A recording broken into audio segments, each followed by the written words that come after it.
has just been cracked open, and what's inside is turning the British monarchy upside down. Prince Edward's lawyers have officially confirmed that King Charles has been holding assets for years that legally, rightfully, and provably belong to his youngest brother. For generations, the royal family has thrived on tradition, order, and carefully guarded secrets. But every so often, something slips through the cracks. This time, it wasn't a rumor or a quiet dispute.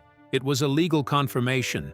When Edward's lawyers stepped forward with details of a shocking inheritance twist, the ripple effect was immediate and deeply unsettling. Questions began to swirl, loyalties appeared strained, and long-standing assumptions suddenly felt fragile. So, what exactly was revealed? And why is it shaking the very foundation of the monarchy? A quiet revelation that shook the palace. For centuries, the British monarchy has endured scandals, abdications, and public scrutiny, adapting each time while maintaining a single, unspoken rule. Everything that happens within the palace walls stays private. Its resilience relies on tradition, discretion, and the ability to navigate crises without exposing the institution to the world. That quiet understanding has long acted as a shield, protecting not just reputations, but the very structure of the monarchy itself. But now, that shield appears to be cracking. A subtle yet deeply significant development has begun to surface, sending quiet waves through both royal insiders and legal experts. This is not the usual kind of royal story driven by whispers, speculation, or emotional narratives. Instead, it is grounded in something far more solid and far more difficult to ignore: formal legal documentation. According to emerging reports, lawyers representing Prince Edward have confirmed claims that could shift long-standing assumptions about royal ownership. At the center of it all is a surprising possibility. Certain assets, believed for years to be firmly held within the control of the royal institution, may not belong where everyone thought they did. Instead, by law, they may rightfully belong to him. This is not a vague suggestion or a symbolic argument. It is precise, it is structured, and most importantly, it is supported by legal evidence. What makes this development especially striking is its nature.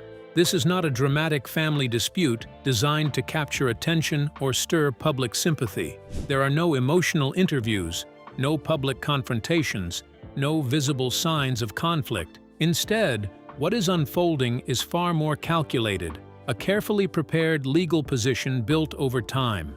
Behind it lies a trail of documentation, formal letters, detailed trust arrangements, and binding legal provisions that may date back years, possibly even decades. Some of these documents, it seems, may have been overlooked or not fully considered during a critical period of transition within the monarchy, one of the most defining moments in its recent history. In times of major change, even the most established institutions can miss details that later prove to be significant. And now, those details may be coming back into focus in a way no one anticipated. Perhaps even more telling than the claims themselves is the response, or lack of one, from the palace. There has been no strong denial, no urgent clarification, no visible attempt to shut the narrative down. Instead, what has emerged is silence, carefully measured, highly controlled, and noticeably restrained. To the casual observer, it may seem like composure, but to those familiar with how institutions operate, it can signal something deeper. Because when an establishment known for its confidence and clarity suddenly chooses caution, it often suggests that the situation is not as simple as it appears. Silence in this context is not emptiness. It speaks. It suggests that what has surfaced cannot be easily dismissed, that behind closed doors, conversations may already be happening. Careful, strategic, and perhaps even urgent. It hints that this is not just a passing issue, but one with real weight and potential consequences. If these legal claims hold firm, they could do more than just reassign ownership of specific assets. They could raise broader questions about how royal property is defined, managed, and transferred. They could prompt a closer look at decisions made in the past and the assumptions that have guided them. And most importantly, they could challenge one of the monarchy's most enduring strengths, its sense of certainty. For an institution built on tradition, clarity, and continuity, even a small shift in what is considered known can feel significant. And when that shift is backed not by rumor, but by law, it becomes impossible to ignore. What once seemed settled may no longer be so. And for the first time in a long while, what was meant to remain inside the palace may no longer be staying there. What is the change all about? Who was caught in the middle of everything? Is it one of the famous royals? Let's find out. The man no one expected. At the heart of this growing tension stands someone few ever expected to take center stage, Prince Edward. For years, Edward remained largely unnoticed, avoiding the spotlight and public opinion. Unlike others drawn to duty or controversy, he quietly fulfilled his responsibilities with calm purpose, moving through royal life with discretion and focus, detached from the noise and drama that so often define the family's public image. As the youngest son of Queen Elizabeth II and Prince Philip, Edward's place within the family came with its own unspoken challenges. He grew up surrounded by strong, well-defined figures. His older brother, now King Charles III, was always preparing for the weight of the crown. Princess Anne earned admiration through her relentless dedication and tireless work. Prince Andrew, on the other hand, became a constant subject of public attention and scrutiny. In such a family, it would have been easy to either compete for visibility or fade entirely into the background. Edward chose neither. Instead, he carved out a path that felt deliberate and personal. At one point, he stepped away from traditional royal expectations and entered the media world, launching his own television production company. It was a surprising move, unusual for a royal at the time, and it showed a willingness to explore life beyond palace walls. Though that chapter did not define his long-term direction, it revealed something important about him. He was not afraid to be different, even if quietly so. Later, his marriage to Sophie Rhys-Jones further reflected his nature. Their union was not marked by excessive display or overwhelming spectacle. Rather, it carried a sense of balance, graceful, steady, and grounded. Together, they built a partnership that seemed to mirror Edward's own personality, composed, thoughtful, and focused on substance over show. As the years passed, Edward developed a reputation that stood in quiet contrast to the drama often associated with royal life. He was not known for bold statements or headline-making appearances. Instead, he became respected for something far less flashy, but far more enduring: consistency. No scandals followed his name, no public conflicts disrupted his image, no sudden controversies pulled him into unwanted attention. He simply worked, steadily, reliably, without distraction. And perhaps that is why this moment feels so surprising. Because the man who spent decades avoiding the spotlight has now stepped into a position that demands to be seen, not through loud declarations or emotional displays, but through something far more powerful: careful action, legal action. This is not a shift driven by impulse or emotion. It is measured, precise, intentional, the kind of move that suggests deep thought rather than sudden reaction. And that is exactly what makes it so compelling. Edward is not raising his voice, but he is making himself heard. For someone who built his identity on quiet service, this transition carries weight. It signals that something significant has changed, that a line, perhaps long respected, has now been crossed, and that even the most reserved figures have limits, points at which silence is no longer the right response. What makes this development even more intriguing is the contrast it creates. The quiet observer has become an active participant. The man who once stood at the edges of unfolding events is now shaping them, not with noise, but with clarity and purpose. And in many ways, that makes his actions even more powerful. Because when someone who rarely speaks finally chooses to act, people pay attention, not out of habit, but out of curiosity. Not because they expect drama, but because they know it must matter. That is the true shift at the center of this story. It is not just about legal claims or royal dynamics. It is about transformation, a change in posture, a redefinition of presence. Prince Edward may have spent much of his life outside the spotlight, but now, in a move no one saw coming, he has stepped into it, and he has done so on his own terms. What did he inherit that caused chaos? Was it a casual property, or something little with greater meaning? Let's delve into the details of Edward's inherited title. A title with hidden power. At the center of this unfolding story is a title that many people might assume is purely ceremonial: the Duke of Edinburgh. At first glance, it sounds like a traditional honor, one of those royal labels that carry prestige but little else. But beneath that polished surface lies something far more intricate and far more powerful than most ever imagined. This is not just any royal title. It comes with a long and carefully constructed legal history that stretches back generations. When the title was first granted to Prince Philip in 1947, it was not handed over as a simple mark of respect or affection.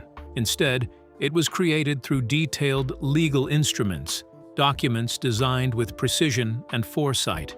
These were not casual decisions or symbolic gestures. They were deliberate acts, structured to stand the test of time and to carry real significance far beyond the moment they were signed. Over the decades, the title became closely associated with Prince Philip himself, his identity, his service, and his legacy. But when he passed away in 2021, something unusual happened. The title did not automatically transfer to the next person in line, as many might expect with royal designations. Instead, it reverted to the crown. It entered a kind of pause, waiting, not for tradition to dictate its next holder, but for a specific decision to be made. What remained hidden from public view, however, was that this decision had already been quietly considered long before that moment arrived. Queen Elizabeth II had, for years, intended that the title should eventually be given to Edward. This was not a sudden or impulsive choice. It was thoughtful, personal, and deeply connected to both family legacy and individual merit. In 2022, during the celebrations marking her Platinum Jubilee, she made that intention clear and official. Starting Thursday to celebrate Queen Elizabeth's historic reign, Holly Williams is in central London, where the city is preparing for the big Platinum and Jubilee. Members of the royal family will... To many observers, it appeared to be a touching tribute, an acknowledgement of Edward's steady commitment, and a way of honoring Prince Philip's enduring influence. But beneath that heartfelt gesture, there may have been layers that few truly understood. What many people did not realize is that the title itself might carry more than just honor and recognition. According to claims now being highlighted by Edward's legal team, the original documents that established the dukedom and the provisions added over time may include specific rights tied directly to the title. These are not vague or symbolic benefits. They are described as structured, legally grounded entitlements. These rights could potentially involve financial advantages, interests connected to property, and other defined benefits that are not temporary or easily dismissed. Unlike ceremonial privileges that fade with changing times, these elements are said to be built into the very framework of the title itself. In other words, they do not belong to the individual alone. They are attached to the dukedom. And that detail is where everything begins to shift. If this interpretation is accurate, then the title of Duke of Edinburgh is not just a mark of status or a continuation of royal tradition.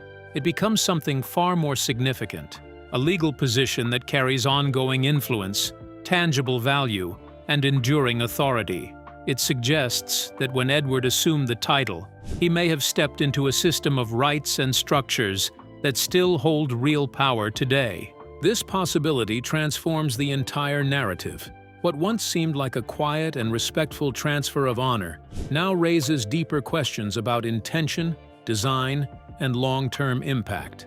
It suggests that decisions made decades ago, carefully written into legal documents, may still be shaping outcomes in the present. And if those hidden layers truly exist, then this is no longer just a story about tradition or legacy. It becomes a story about foresight, legal craftsmanship, and the unseen forces that continue to shape one of the most closely watched institutions in the world. And suddenly, the title of Duke of Edinburgh is not just important, it is pivotal. Why would Edward suddenly inherit something that would lead to chaos? What kind of relationship did he share with his parents? Let's dive into how Edward became the keeper of a royal legacy, the chosen son. As the youngest in the family, Edward occupied a place that was both special and quietly protected. While his older siblings were raised under the full glare of royal expectations. And I hope you enjoyed the experience. And I'm sure there were times when you wondered why you were doing it. Constantly shaped by duty, public attention, and the heavy reality of succession, Edward's early life moved at a slightly softer pace. He was not entirely free from responsibility, of course, but there was more room for normalcy, more space for emotional connection, and more opportunity to simply be. This difference, though subtle, played a powerful role in shaping who he became. Growing up in this environment allowed Edward to form deeper and more personal bonds within the family. Unlike his siblings, whose lives were often structured around preparation for very visible roles, Edward experienced something quieter, something that nurtured closeness rather than constant performance. And nowhere was this more evident than in his relationship with his father, Prince Philip. Those who observed them closely often spoke of a unique understanding between father and son. It went beyond simple affection. There was a sense of ease between them, a natural alignment of values and temperament. Prince Philip, known for his strong personality, discipline, and high expectations, seemed to see in Edward a reflection of qualities he respected deeply. Edward did not seek attention, nor did he rely on outward validation. Instead, he carried himself with a steady sense of responsibility, a quiet loyalty, and a grounded approach to duty, traits that clearly resonated with his father. Their bond was not just emotional, it carried a deeper significance. Over the years, Prince Philip made it known, though often privately, that he wished for Edward to one day inherit his title, Duke of Edinburgh. This was far more than a ceremonial gesture. It was a clear expression of trust. The title itself held decades of meaning, representing not only status, but also a lifetime of service, commitment, and influence. For Philip, passing it on to Edward was a way of ensuring that its legacy would be preserved by someone who truly understood its weight. Importantly, this vision was shared by Queen Elizabeth II. Known for her careful judgment and unwavering commitment to duty, the Queen did not make decisions lightly, especially when it came to matters of legacy. Her support for Edward reflected a thoughtful and deliberate choice. Together, she and Philip quietly aligned on what they believed was best for the future of the title. In their eyes, Edward was not simply the youngest child. He was the one who embodied the balance of humility and strength required to carry such a legacy forward. Edward's relationship with his mother, however, had its own distinct character. As Queen, Elizabeth II often maintained a level of emotional restraint, shaped by the demands of her role. Her life was guided by structure, discipline, and an enduring sense of responsibility.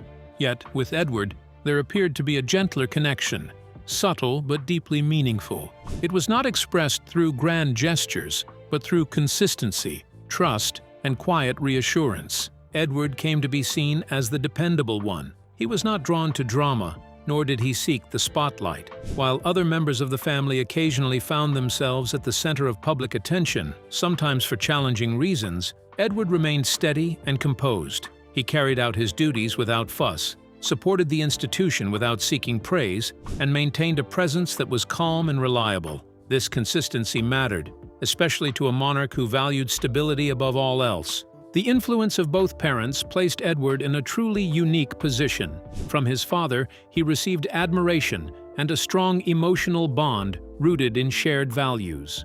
From his mother, he earned trust, steady, enduring, and quietly powerful. Together, these relationships shaped him into someone who stood at the meeting point of affection and expectation.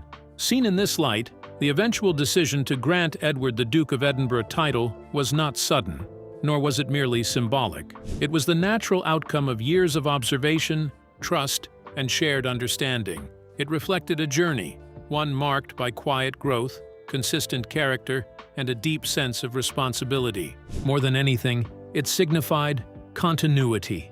The passing of the title was not just about honoring the past, it was about securing the future. And in Edward, both Philip and Elizabeth saw someone who had, over time, quietly proven that he was ready, not through loud declarations, but through steady, unwavering action to carry that legacy forward with dignity, purpose, and grace. What could be hidden behind the title that made Prince Philip insist on Edward getting it? Are there huge properties attached to these titles? Let's dig a bit further beyond the titles. The hidden wealth and the legal fault line. To truly grasp the magnitude of what's happening, you need to look beyond royal titles and focus on the assets themselves. At the heart of this brewing tension are two estates that are far more than picturesque countryside retreats: Balmoral in Scotland and Sandringham in Norfolk. These are not mere historic homes or tourist attractions. They are sprawling private properties with immense financial value, rich in both land and opportunity. Balmoral stretches across tens of thousands of acres, encompassing farmland, dense forests, and multiple residences. Sandringham, meanwhile, is more than a stately house. It includes agricultural holdings, rental properties, and commercial operations. Together, they are not just symbols of history, they are tangible wealth. Wealth that is real, measurable, and continuously generating income. And here's the critical point. Unlike public royal residences such as Buckingham Palace, which belong to the nation, Balmoral and Sandringham are privately owned.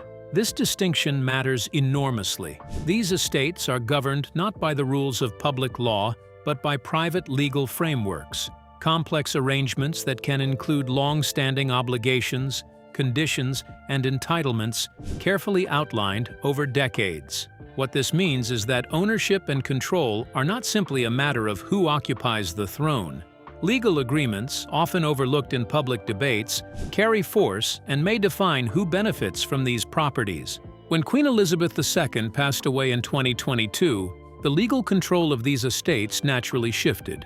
King Charles III, inheriting authority, moved decisively to consolidate assets, streamline management, and ensure the financial structures were firmly under his oversight. From the outside, these moves seemed rational, even necessary. A king ensuring the smooth transition of vast estates that had been in the family for generations. Yet beneath this apparent order, complications were quietly emerging. The Duke of Edinburgh's legal team has now raised concerns that these decisions may not have fully respected the pre-existing legal provisions tied to his title. Their investigations reportedly highlight precise language in historical documents that could grant Edward rights to certain income streams, estate benefits, or even partial interests in some holdings. In other words, the legal documents may not be as flexible as previously assumed. If these claims are accurate, the consequences could be profound. They introduce a fault line within the monarchy's financial structure, one that is not determined by tradition or protocol, but by enforceable law. It suggests that some of the assets Charles thought he could freely reorganize might, in fact, have constraints, rights that persist regardless of who is king. This isn't merely about money. It's about the delicate interplay of legal inheritance, privilege, and authority in one of the world's most scrutinized institutions. Perhaps the most fascinating part of all this is what it reveals about the limits of royal power. Even a reigning monarch, someone who sits at the pinnacle of centuries of authority, cannot simply override binding legal agreements. Laws, contracts, and entitlements carved out over decades can withstand even the crown. In a sense, the monarchy is reminded that history and law can act as equalizers, keeping even kings accountable to written word and precedent. So while the world may watch this drama unfold as a matter of prestige and protocol, the real story is more complex. It's about estates with extraordinary financial stakes, legal language with the power to alter plans, and a reminder that even royal authority has its boundaries. In the coming months, as lawyers examine documents, interpretations, and entitlements, one thing is clear: the royal family's wealth, as private as it may seem, is far from simple. It is entwined with law, history, and power, and even kings may find themselves navigating rules that were set long before they ever ascended the throne. What options is the monarchy left with? Would Edward settle for just the title, or both the title and the estates? Let's delve into the details of the dilemma the monarchy has to resolve. A monarchy at a crossroads. What unfolds next could reshape more than just the inner workings of a single royal family. It could redefine how the monarchy itself is perceived in a modern world that demands transparency, accountability, and clarity. At this moment, three possible paths stretch before them, each carrying consequences that extend far beyond personal disagreements. The first path is the one the royal institution prefers most: a quiet, private resolution. Behind closed doors, an agreement could be reached. Edward's claims might be acknowledged, adjustments quietly implemented, and the matter settled without a single detail spilling into the public domain. This is the path of discretion, designed to uphold the monarchy's carefully curated image: steady, united, and in control, untouched by controversy. It preserves appearances and protects tradition, keeping the public's perception firmly aligned with the story the royal family wishes to tell. The second path is more turbulent, far more dramatic, a formal legal confrontation. Should private negotiations fail, Edward's claims could be tested in court, where long-standing royal practices clash with modern legal standards. In such a setting, documents and contracts would be scrutinized, secrets unearthed, and precedents examined in full view. It would be rare, uncomfortable, and potentially transformative, not only for the family involved, but for the institution itself. The monarchy, long shielded by tradition and unwritten rules, would face the intense light of public accountability, where the law speaks louder than legacy. The third path, though less visible, carries an equally profound impact: internal reform. Even without courtroom drama or public exposure, and for a slightly overwhelming day for now my wife and Duchess. Edward's actions could trigger a re-evaluation of how royal assets are organized and protected. Structures that have remained unchallenged for generations might be redesigned, contracts rewritten, and safeguards strengthened to prevent future disputes. This subtle shift may unfold quietly, but it could leave a lasting imprint on the monarchy's internal framework, reshaping how power and privilege are administered behind the palace walls. Yet, regardless of which path the family ultimately follows, one undeniable truth has already emerged. The monarchy is no longer operating under the same veil of unquestioned tradition. For decades, decisions were made and accepted silently. Many understandings existed without being formally codified. The institution relied on a delicate, often invisible balance of customs, agreements, and deference. That era appears to be drawing to a close. Prince Edward's approach, measured, deliberate, and devoid of theatrics, has introduced a force the monarchy cannot ignore: legal certainty. He has not shouted, raged, or staged a confrontation. He has acted quietly, relying not on spectacle or emotion, but on the unassailable authority of documented rights and formal claims. And once that line is drawn, it cannot simply be erased, ignored, or bypassed. The impact is profound, whether the matter is quietly resolved, contested in court, or sparks internal reforms. This moment represents a turning point. It exposes a royal institution gradually transitioning from a world governed by tacit understanding and tradition into one increasingly defined by accountability, documentation, and external scrutiny. In essence, it signals a new era where proof matters more than precedent, and clarity is valued over assumption. At the heart of this shift stands a figure who changed the conversation in the most unexpected way, not through loud declarations, not by challenging the throne outright, but through methodical, irrefutable evidence. Prince Edward has quietly redrawn the boundaries of what the monarchy must now confront, reminding the world that even the most venerable institutions are not beyond question. In doing so, he has not just influenced one family dispute, he has nudged an entire monarchy toward a modern reality where law and proof hold sway.